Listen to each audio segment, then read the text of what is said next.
স্লোগানে স্লোগানে উত্তাল ঢাকা দক্ষিণ সিটি কর্পোরেশনের প্রধান কার্যালয় নগর ভবন এলাকা।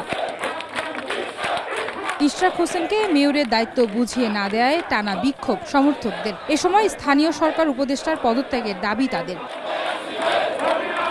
বিক্ষোভের পঞ্চম দিনে সোমবার সকাল থেকেই নগর ভবন ব্লকেডে আটকা।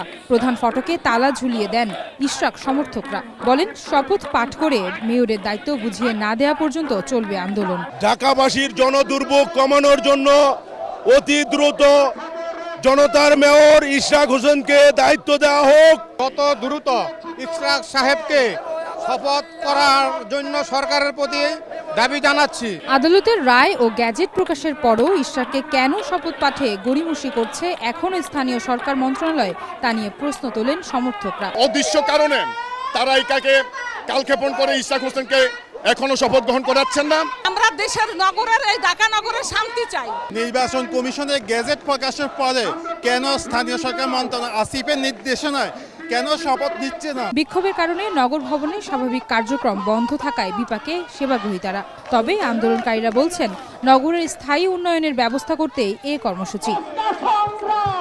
আয়েশা সিদ্দিক, সামিয়া, সময় সংবাদ, ঢাকা।